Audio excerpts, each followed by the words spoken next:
Com a ascensão do BPR, a Porsche viu uma oportunidade de entrar na categoria GT. Naquele período, a Porsche participava de um campeonato de alto nível, o próprio BPR, com seu 962 GT. A questão era que se esse carro levantasse os braços, Deus puxava. Eles não estavam dando mais conta do recado, chegando a perder miseravelmente para o McLaren F1. Um carro novo era necessário. Norbert Singer foi escalado para a construção do protótipo de corrida.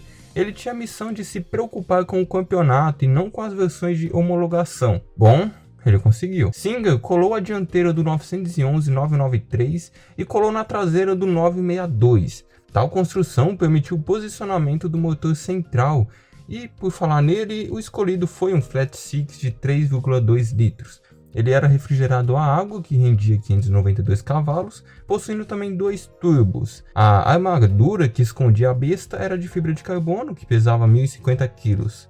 Algo que a Porsche queria evitar. Ela tentava ficar de igual para igual com a McLaren, que na época pesava 1.012 kg. Porém, eles deixaram isso de lado e se contentaram com o peso. A sua estreia extravagante aconteceria nas 24 horas de Le Mans de 1996, terminando em segundo e terceiro no geral e primeiro e segundo na sua classe, garantindo uma vitória absoluta. Porém, na BPR, ele só foi correr na última corrida da temporada. Logo, a FIA se assustou com o projeto e só deixou eles correrem se não valessem pontos. Eles aceitaram e o 911 venceu sem dificuldade alguma. Em 1997, o BPR deixa de ser o BPR e se torna o FIA GT. E em 1997 também chega o coisa ruim, o Mercedes CLK. A Porsche tentou se preparar com uma versão melhorada, o 911 GT1 Evo. Ele manteve todo o conjunto, substituindo apenas a frente do carro para servir de jogada de marketing para os modelos de 1997 da Porsche. Eles pregaram dessa vez a frente do 911 996, que seria revelado aquele ano. Também modificaram alguns conjuntos aerodinâmicos que mexeram na aceleração, porém a velocidade final continuou a mesma, batendo cerca de 330 km. Porém, tomaram um sacote da McLaren e posteriormente da Mercedes, e não venceram uma corrida sequer.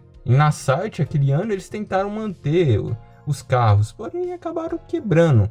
O que sobrou foi um que conseguiu a 5ª posição no geral e terceiro na sua categoria. Algo tinha que mudar. Para a temporada de 98, a Porsche desenvolveu algo totalmente novo, projetado para se parecer com os Toyota GT1 e o Mercedes CLK, o 911 GT1 98. Ele apresentava uma nova caixa de marcha sequencial, um controle de motor era ferido por uma ECU da TAG. Eles estavam tentando bater o tempo da Mercedes, mas a restrição de admissão do ar que era imposta era prejudicial aos turbos. Enquanto isso, a Mercedes tinha duas vantagens. A primeira contava com um V8 aspirado e a segunda usava uma marca de pneu bom. Os Michelin, que era usado pela Porsche, e os Pirelli, que era usado pela equipe Jack Speed, era inferior aos Bridgestone, que eram usados pela Mercedes. Mas a Le Mans aquele ano foi diferente, os motores da Mercedes foram de ralo, graças à bomba de óleo.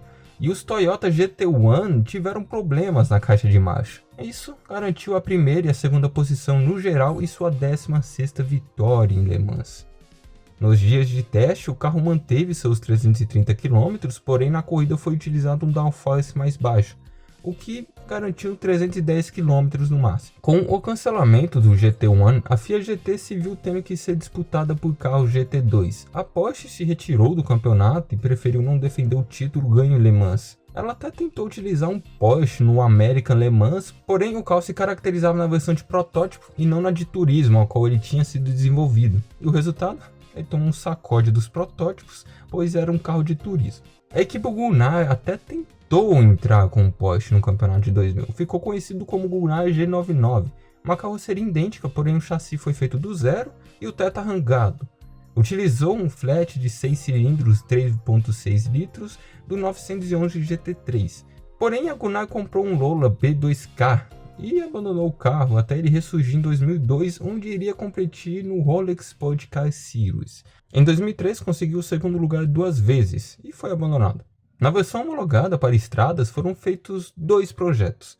O primeiro que seria ser utilizado em 24 carros e o segundo projeto que foi fabricado somente um, que foi parar na mão do Khalid Abdul Rahim. O motor foi desafinado para cumprir com obrigações europeias, possuindo 539 cavalos, nos 7.000 RPM e 600 Nm de torque aos 4.250, podendo acelerar até 100 km em 3,6 segundos, podendo atingir até os 310 km.